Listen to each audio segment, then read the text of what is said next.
Ismael, como hijo de Abraham y Agar, recibió promesas de parte de Dios de ser una nación grande también. E incluso Dios le prometió estar con el muchacho. Génesis capítulo 16, versos 11 al 16 y el capítulo 21, 8 al 21, también dan todo el apoyo de la bendición de Dios para Ismael. El muchacho podía recibir de parte de Abraham algunos bienes materiales, pero jamás heredar las promesas de la primogenitura de su padre.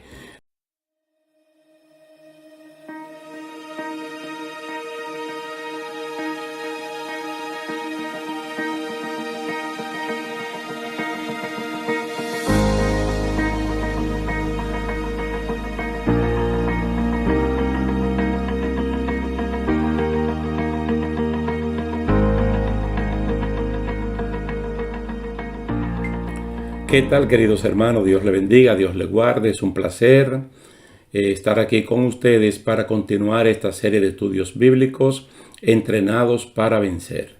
Vamos a ver cómo llega la nación, la llegada de la nación de Israel, la nación de los judíos.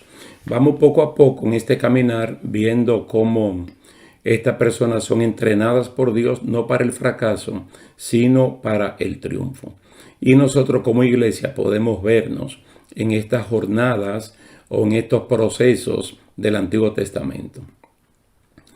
Vamos a leer dos versículos en Éxodo 12, el 40 y el 41. Éxodo 12, 40 y 41.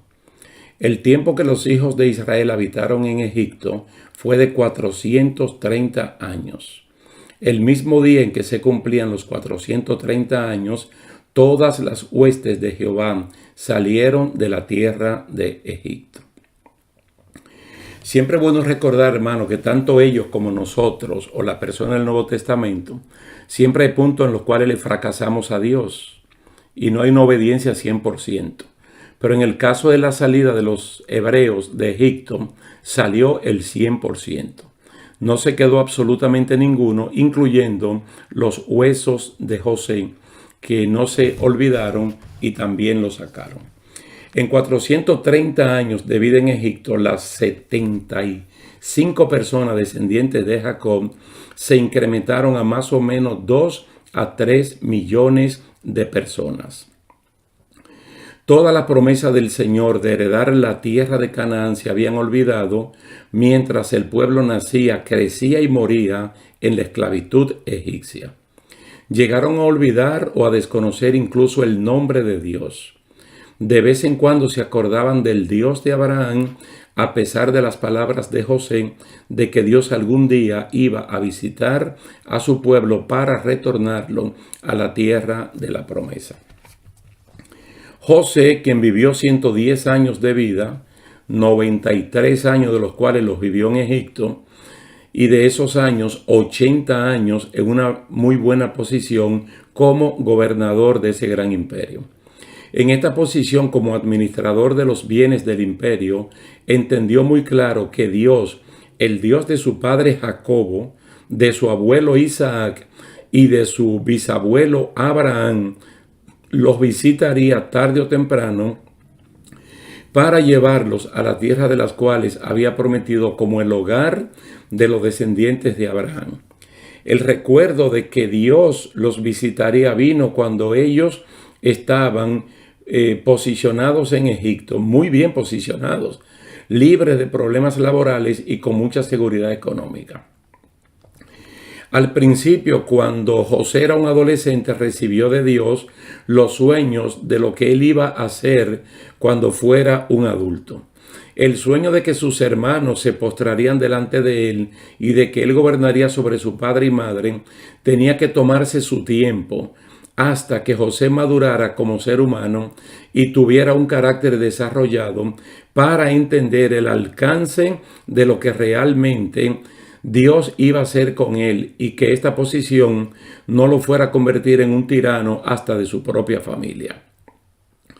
Madurar en el proceso de ser mayordomo del capitán Potifar y de ser ayudante del encargado de la cárcel de Egipto lo ayudaron tanto que tal vez olvidó los sueños que tuvo y tuvo entonces que concentrarse en los sueños de los dos asistentes del rey de Egipto. E incluso solicitar al copero que se acordara de él, pues era inocente y estaba preso sin ninguna causa fundamentada. Interpretar el sueño de Faraón le abrió las puertas a José para que el sueño de él, el de José, se hiciera una realidad. El paso de la frontera es una cosa que al tiempo de Dios se va a dar como un camino que tiene salida. No hay que desesperarse. Cuando Dios promete, Dios cumple. Solo que en lo que Dios cumple es lo que nos está preparando a nosotros. Está madurando nuestro temperamento, nuestro carácter, para que entonces uno pueda saber administrar las bendiciones de Dios. Ustedes saben que José en el orden patriarcal está en la posición número 4, como vimos anteriormente, detrás de su padre Jacob, de su abuelo Isaac y de su bisabuelo Abraham. José es una persona de muchísima importancia en la formación del pueblo hebreo. Yo le comentaba anteriormente que los primeros hijos que tuvo Jacob con Lea, que fueron Rubén, Leví, Simeón y Judá, ninguno de ellos heredaron la primogenitura. Ninguno de los 4 primeros heredaron la primogenitura, sino el número 11, que fue José, cuyo nombre significa rama fructífera. Entonces él tuvo 2 hijos que fueron Manasés y Efraín, que siendo nietos de Jacob pasaron a ser como sus hijos. Y por eso los vemos dentro de la formación de las 12 tribus. Entonces, en orden patriarcal uno puede mencionar a Abraham, a Isaac, a Jacob y luego a José. Entonces decimos que José es una persona de mucha importancia en la formación del pueblo hebreo. Él fue el penúltimo hijo de Jacob y el último que nació en Harán. Recuérdense que su hermano menor, su hermano de padre, Benjamín, hijo de Jacob y de Raquel, nació en Efrata, en Belén, cuando ya iban de camino. José fue vendido por sus hermanos a los comerciantes madianitas, que vieron en él una persona con la cual se podía negociar en Egipto y sacar una buena partida. En Egipto lo renegociaron como un esclavo a los egipcios fue vendido, ¿verdad?, por los madianitas, ¿verdad? Los renegociaron allí. Y el que lo compró fue Potifar, el capitán de la guardia imperial. Prácticamente Jacob perdió toda su juventud alejado de su familia y trabajando como mayordomo en la casa de Potifar, como ya dije, que era el capitán de la guardia imperial, y también el tiempo que pasó en la cárcel de Egipto. En todo lo que él hizo, Dios lo prosperó. Todas las veces que el libro de Génesis habla como de un momento de tragedia en la vida de José, el siguiente versículo dice, pero Dios estaba con él. ¿Qué es lo que uno tiene que entender, hermanos?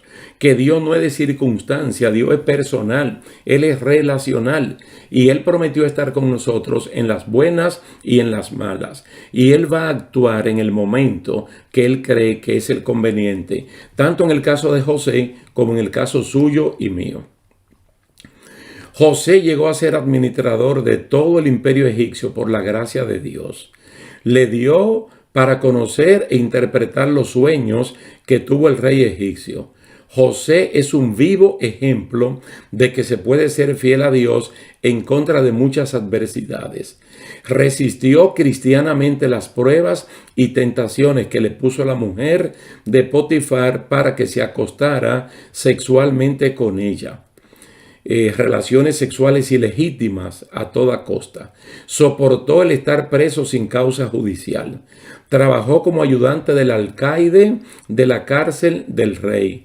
Todo prácticamente sin recibir ningún dinero. Es un ejemplo de que Dios hace su parte y uno como creyente debe hacer la suya. El faraón egipcio, siendo un hombre inconverso, pudo ver en José lo que se debe ver en todo creyente, que el Espíritu de Dios moraba en él. Eso ustedes lo pueden leer en Génesis 41, los versículos del 38 al 44. Génesis 41, 38 al 44. Y es bueno, hermano, cuando no es la lengua de uno o la boca de uno que nos alaba, sino cuando nos alaba Dios o cuando Dios permite que sea otra persona que reconozca que realmente nosotros somos creyentes y que el Espíritu de Dios, el Espíritu Santo, mora en nosotros.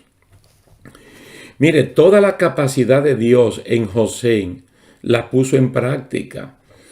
Después de haber pasado por las escuelas del entrenamiento de la casa de Potifar y de la cárcel. Los procesos por los cuales Dios pasó a José eran para pulirlo y hacerle ver y conocer el precio de la humildad para llegar entonces a lo máximo que se pueda llegar. Esto me recuerda el caso del apóstol Pablo en la carta a los Filipenses, cuando él dice que él había sido entrenado para vivir con lo poco y con lo mucho. Pablo está hablando en términos reales de escasez y de abundancia. Cuando él dijo, todo lo puedo en Cristo que me fortalece, él lo que está diciendo es, todo lo puedo en Cristo cuando hay escasez y todo lo puedo en Cristo cuando hay abundancia, porque he sido enseñado, he sido capacitado, he sido entrenado, que es lo que muchos cristianos del día de hoy no logran entender cuando tienen un trabajito, un carguito, o tienen ingresos financieros que si lo pudieran administrar como administran la pobreza, pues se pueden mantener en una vida mucho más estable. Entonces, todos los procesos por los cuales pasó José se convirtieron en escuelas de entrenamiento. Escuelas de entrenamiento. Entonces Dios lo que hizo fue que lo pulió. Mire, con todo y las grandes promesas de ser una persona de alta bendición, si no está maduro para administrar con Dios, se ensalza y cae en la misma contradicción de Satanás. Cuando él tenía los 17 años que le contó a sus hermanos los sueños que Dios le había dado, sueños que Dios le dio para él, no para que él lo contara. Él no tenía que contar eso, porque eso era algo entre Dios y él. Él tiene 17 años cuando lo cuenta, pero cuando viene a ver, Dios le está hablando desde los 13, 14, 15, 16 y 17 años de lo que en el futuro Dios iba a hacer con él. Una vez más le digo que cuando Dios te comunica algo, no es para que lo corrija, no es para que le diga a Dios que cambie tal o cual cosa, ni es para que tú lo salgas a decir. Es un asunto que Dios lo va a cumplir en función del tiempo, en función del kairos de Él y del cronos nuestro. Va a llegar un momento que el tiempo de Dios se va a cruzar con el tiempo de uno y las cosas van a ocurrir. Entonces, muy bien que él tiene los sueños y los cuenta. Y se ve que cuando lo cuenta hay cierta altanería en él. Ahora, lo que Dios no le dijo fue el proceso por el cual él tenía que pasar. Como sí se lo dijo a Abraham cuando le dijo que su descendencia iba a ser enorme, pero que iban a ser esclavos en una nación. Y que a esa nación luego él la iba a juzgar. Así pasa con nosotros en el día de hoy. Y Pablo lo dice, es necesario que por muchas aflicciones y tribulaciones pasemos para llegar al reino de los cielos. Una vez más se demuestra que Dios primero prepara y entrena a la persona para que luego hagan uso de un nombre. Entre el sueño de que sus hermanos se postraban y el cumplimiento en sí, vino el entrenamiento, como acabo de decirle, vino su preparación. José no estaba listo cuando a la edad de 15 o 17 años recibió los sueños de promoción a ser el primero entre sus hermanos. Él no estaba listo. Tuvo que madurar en edad y en mentalidad, ya que la supremacía entre sus hermanos no era para que le rindieran pleitesía, sino para servir, para ser un hombre de bendición. Ser un hombre de bendición. Y usted se va a dar cuenta, no solamente a sus hermanos, sino a toda una nación. Ahora José se enfrenta como administrador de un gran imperio en tiempos de abundancia y con amenazas de tiempos de escasez, tan grande que pueden borrar la memoria del pueblo del tiempo de la abundancia. Aquí quiero hacer un paréntesis para recordarle algo. Mire, cuando el copero del rey, el panadero del rey, fueron acusados de intento de asesinato y llevados a la cárcel, estaban allí, José les servía. Y el día aquel que José le contó los sueños, él le dijo al copero, acuérdate de mí. Mire, faltaban 2 años para que el proceso de José terminara. Si el copero hubiese llegado y le dice al rey que José le contó el sueño y que es una persona inocente, lo sacan de allí y se va para Canaán, y él nunca hubiese sido el gobernador del gran imperio, ni hubiese sido la persona por la cual el pueblo hebreo se iba a sostener. Las 75 personas descendientes de Jacob se iban a sostener y se iba a formar allí la nación dentro del imperio egipcio. Así le pasa a muchos cristianos que se desesperan y al desesperarse pierden. Son los que pierden, porque Dios no pierde nada.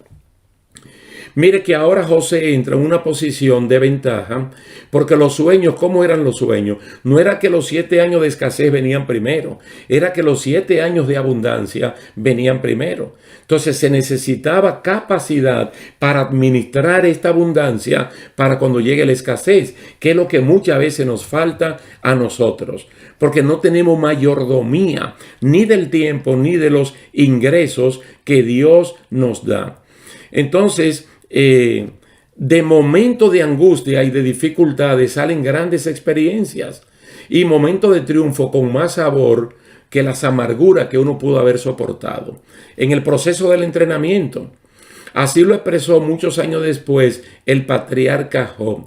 ¿Cómo hacer para que la abundancia alcance para el tiempo de escasez? ¿Cómo entregar en manos de un expreso extranjero un proyecto tan grande, vital y hasta de seguridad imperial como este?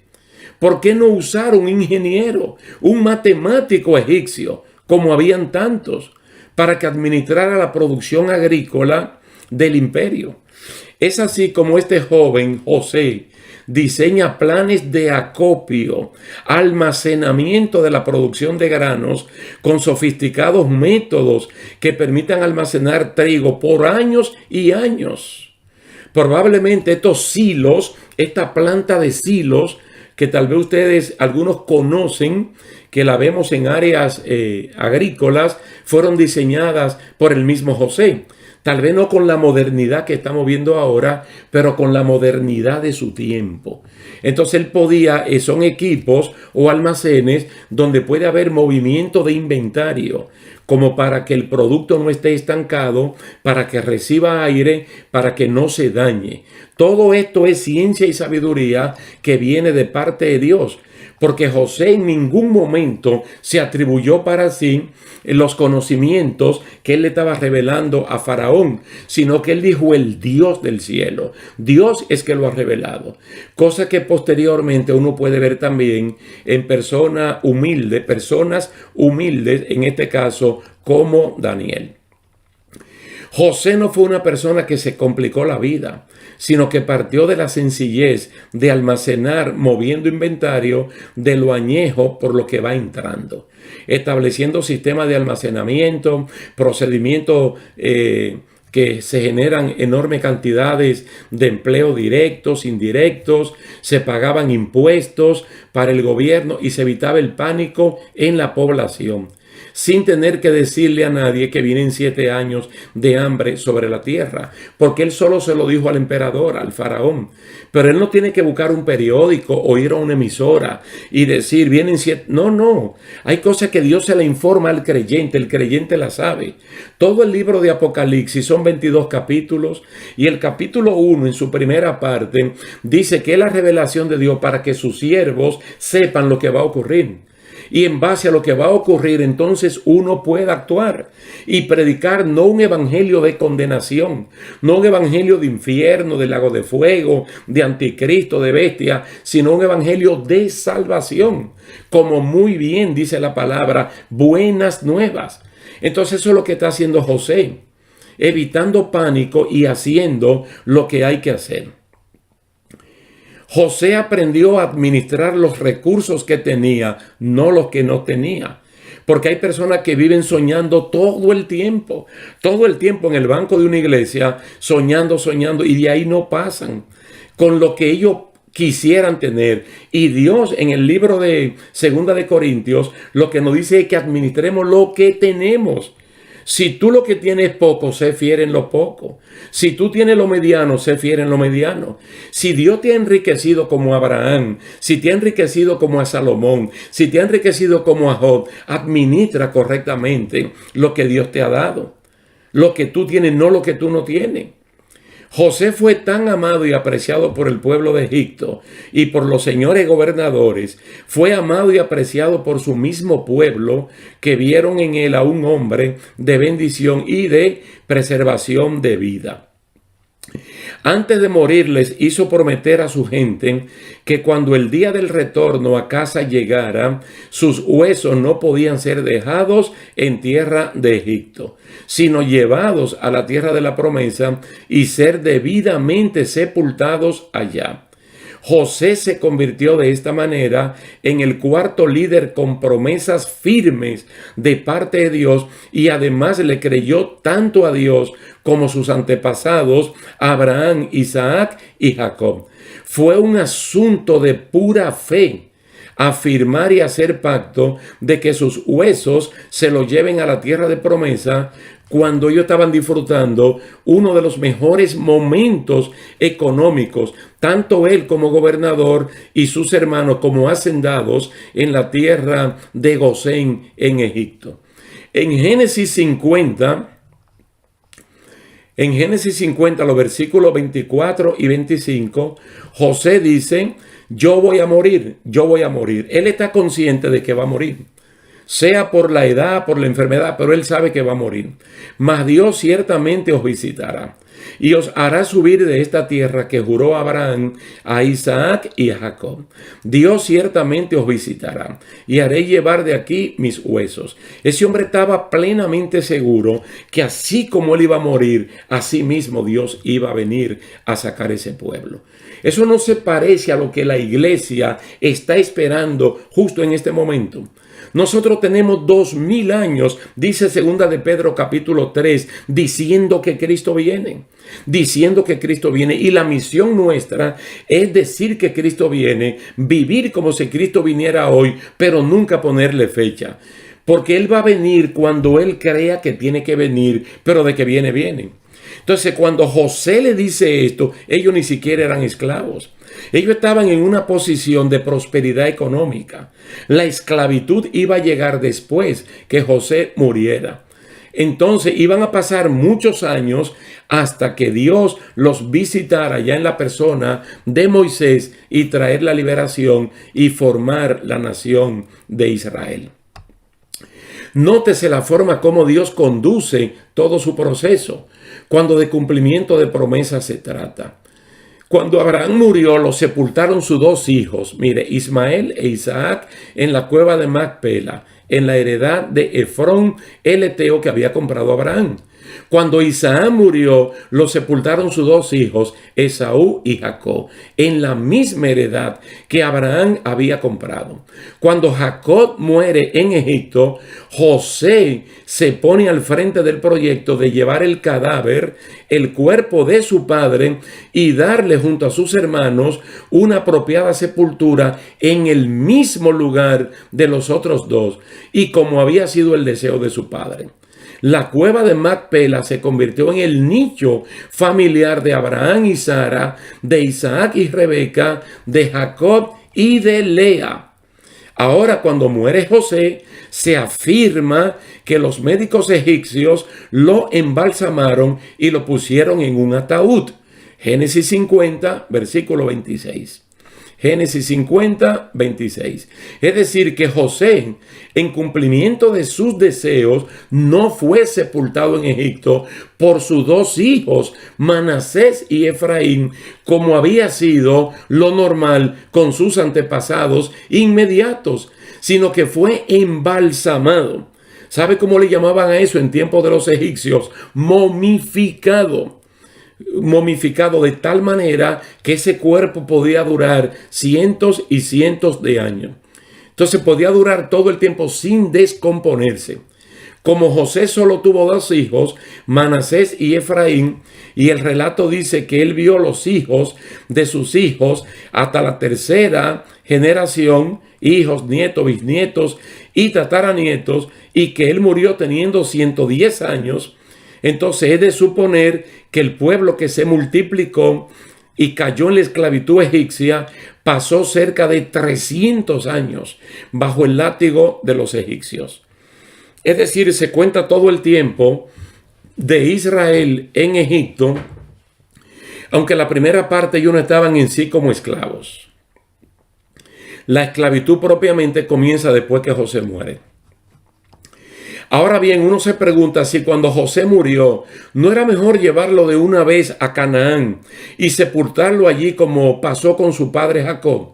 ¿Por qué embalsamarlo y depositarlo en un ataúd cuando tenía hijos que podían asumir los gastos y la responsabilidad de llevarlo a su tierra? Dios es quien pone, mire, Dios es quien pone por su buena voluntad el querer como el hacer. Y los huesos de José se iban a convertir en una especie de piedra de testimonio. ¿Para quiénes? Para las siguientes generaciones que se iban a levantar en Egipto. Ningún esclavo hebreo que moría en el imperio valía tanto como para embalsamarlo, como para guardarlo bajo custodia. Si José está embalsamado y bien guardado sus huesos por tantos años, debió ser alguien tan importante que entonces es cierto que fue gobernador. Y hay que recordar que los egipcios le colocaron el nombre de Sagna Panea y ellos no le llamaban José. Ellos le llamaban Sagna Panea como si José fuera un egipcio, como si José fuera un Ixo de esa persona que no siendo egipcio vinieron de otras partes. Entonces, con su nombre de Sagna Panea, un nombre completamente egipcio, muchas personas llegaron a creer que José realmente era uno de ellos. Él se vistió como egipcio, habló su lengua. De hecho, la esposa de José era egipcia y era hija de un sacerdote de una de esas religiones que habían allí. Pero él está profetizando de que Dios los va a visitar y que sus huesos se tienen que convertir en una especie de testimonio. Según Éxodo capítulo 13, versículo 19, Moisés es el que toma la iniciativa de llevar los huesos de José, como está escrito en Éxodo 13, 19. Recuerden ustedes que Moisés es un descendiente de Leví y Leví es un hermano de José. Leví, mire, recuérdense que Rubén, Leví, Simeón y Judá son los primeros 4 hijos que tuvo Jacob y lo tuvo con Lea. José es el número 11 y lo tuvo con Raquel. Ellos son hermanos de padre. Entonces Moisés hasta cierto punto es un sobrino nieto lejano de José y él es el que toma la decisión. Dice, tomó también consigo Moisés los huesos de José, el cual había juramentado a los hijos de Israel diciendo, Dios ciertamente os visitará y haréis subir mis huesos de aquí con vosotros. Cuando él juramentó a esa persona, Moisés ni siquiera estaba nacido. Moisés ni siquiera estaba en los planes de su padre. Tal vez ni el papá de Moisés, ni Jocabé, su mamá, estaban nacidos. Pero fue algo, mi hermano, que Dios lo profetizó a través de José y se tenía que cumplir. ¿Quiénes sepultan a José? Miren, ni sus hijos, ni sus nietos, sino el pueblo numeroso que salió de Egipto. Josué primero pelea las batallas contra los pueblos que habitaban en Canaán, repartió la tierra y luego procedieron a sepultar los restos de José en Siquem, que es una de las partes que le toca a Manasés y a Efraín, en el campo que Jacob su padre había comprado a los hijos de Amor y donde había edificado un altar a Jehová llamado Dios, el Dios de Israel. Entonces Jacob, muchos años atrás, había levantado un altar allí y le puso Dios, el Dios de Israel. Es decir, le dice Dios, el Dios mío, porque Israel es Jacob. Cuando Jacob compró esas tierras tantos años atrás e hizo el altar y lo llamó por ese nombre, nunca pensó en la tremenda profecía que él mismo estaba dando como patriarca, de que sin pensarlo muchos años después, su hijo José era el cumplimiento del nombre de ese altar. El Dios de Israel, la nación que se va a formar, la nación que ya se está formando. Ve qué interesante, hermano, cuando los padres podemos sembrar palabra de bendición todo el tiempo. Aunque tú no estés presente, téngalo por seguro que esas son semillas que van a germinar, Mire, ese acto de fe de José que está mencionado en Hebreos capítulo 11, es que se hace más patente que Dios es el Dios de Israel, al cumplir al pie de la letra de la profecía todo lo prometido a Abraham, a Isaac, a Jacob y ahora a José. Lo más probable es que en el momento de hacer la sepultura de los huesos, Josué recordara al pueblo quién había sido José. Y el deseo profético de que sus huesos sean enterrados en la tierra que Dios le prometió más de 400 años atrás a Abraham. ¿Qué valor e importancia puede tener enterrar unos huesos de un hombre que ellos, lo de ese momento, ni siquiera conocieron? Yo no sé, hermanos, si ustedes van entendiendo por qué la palabra de Primera Tesalonicenses capítulo 4 del 13 en adelante. ¿Por qué Cristo va a resucitar a los muertos primero?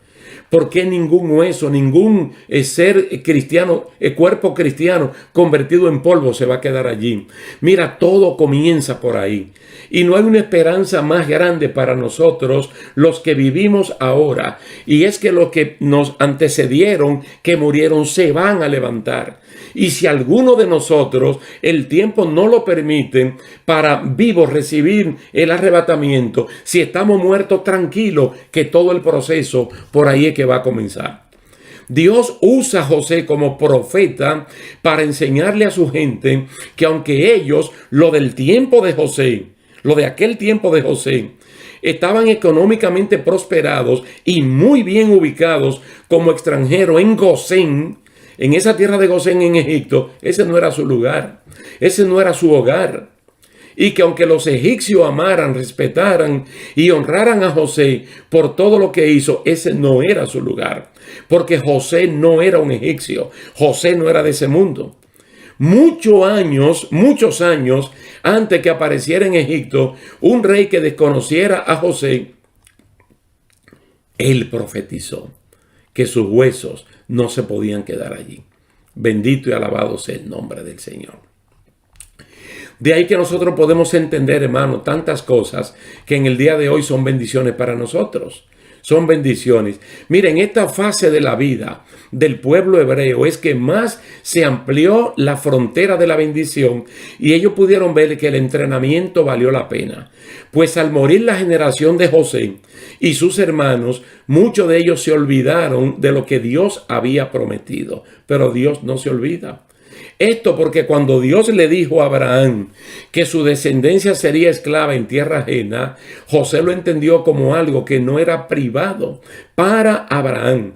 Pues de lo contrario no hubiese dicho que Dios visitaría al pueblo para la liberación y que sus huesos no lo dejen en Egipto. Él hubiese dicho otra cosa. Él hubiese dicho, llévenme allá y sepúltenme allá porque las promesas son exclusivas para nosotros. Pero no era así, era para todo un pueblo. Entonces, al pasar varias generaciones, se van olvidando lo que Dios había hecho con las primeras. Por eso es que hay que estarlo contando. Si se olvida, al menos, si no se olvida, al menos se pueden dudar de las veracidades. Hay muchos milagros, muchos testimonios que uno se lo cuenta a las personas jóvenes de este tiempo y algunos no lo creen.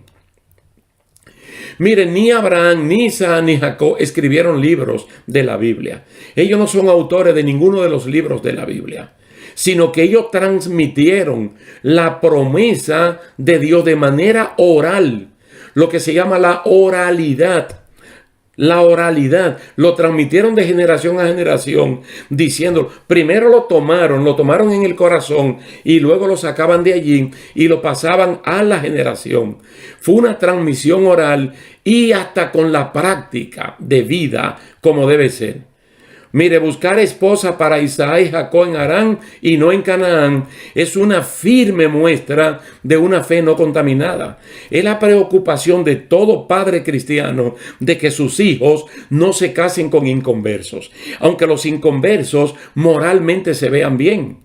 Es decir, uno debe mantener como una descendencia que sea de personas que conozcan al mismo Dios y que sean cristianos. Mire, tanto la cueva de Macpela como el sepulcro de José en Siquén son como las piedras del Jordán, que sirvieron de testimonio a las generaciones posteriores. Abraham no llevó de regreso a Ur el cuerpo muerto de su esposa, el cual era su lugar de nacimiento en tierra de los caldeos. Le creyó a Dios y lo sepultó en Canaán, en la tierra de la promesa. José, como príncipe de Egipto, hubiese tenido todos los derechos para tener incluso una pirámide y que su cuerpo sea sepultado allí. Él prefirió que lo sepultaran en Canaán, su tierra. Muy bien pudo haber Abraham regresado a Ur y sepultar a Sara y declarar en su testamento que cuando él muera, que lo llevaran a Ur. Muy bien pudo José sepultar los restos de su padre Jacob en Egipto, porque Jacob murió en Egipto, pero no lo sepultó en Egipto, lo llevó allá porque el viejo dijo que a él había que sepultarlo también en su tierra. Entonces estas personas, estando muertas, cualquiera pudiera desconocer las palabras que ellos dijeron, pero fueron honrados sus testamentos, fueron honradas sus palabras. Ahora, entonces, que uno entiende cómo se forma, cómo llega esta nación. Y bendito y alabado sea el nombre del Señor, que le habló a Abraham cuando Abraham no tenía ningún hijo. Luego le habló a Isaac cuando Isaac no tenía ningún hijo. Y tuvo que esperar 20 años para que nacieran Esaú y Jacob. Luego el Señor le habló a Jacob y le dijo, yo soy el Dios de tu padre Isaac. Yo soy el Dios de tu abuelo Abraham. Tú vas, pero yo te traeré a esta tierra y yo no te dejaré hasta que tú hagas lo que yo quiera. Y voy a hacer una nación grande. Y ahí comienza la multiplicación. Porque como le dije anteriormente, tuvo 13 hijos, una hija llamada Dina y 12 hijos, sin contar que Manasés y Efraín, siendo sus nietos, él lo prohijó como tales. Entonces de eso se formó el pueblo hebreo, la nación judía. Damos gracias al Señor, hermano, de que hasta aquí estamos viendo de que Dios realmente entrena para que uno venza. Pero no te desesperes. Permite que el Espíritu Santo siga el entrenamiento en tu vida, porque lo que le está haciendo es no para que tú seas un fracasado, sino un victorioso. ¿Y un victorioso de qué? Pablo lo expresó muy bien cuando él le dijo también a los filipenses, yo dejo todo lo que queda atrás, yo me olvido y todo lo que tengo que materialmente he conseguido, como lo académico, el abolengo de mi apellido, la riqueza de mis padres, la pongo por basura. ¿Para qué? Para alcanzar el premio del supremo llamamiento. Yo me extiendo hacia adelante y no hacia atrás. Oh, gloria a Dios. Vamos a dejarlo hasta aquí, mis queridos hermanos, dándole las gracias a Dios y también a ustedes por el tiempo que han puesto para escuchar estas palabras. Pedimos al Señor que nos bendiga, que nos guarde y esperamos vernos en una próxima ocasión. Dios le bendiga y hasta entonces. Hemos visto milagros de Dios en la Pascua, en el cambio de las aguas, en aguas frescas. Ciertamente no hemos sentido frío, no hemos sentido calor y muchas otras bendiciones. Pero hasta aquí llegamos. Estamos derrotados. Dios no puede con los gigantes. Así piensan muchas personas de este tiempo.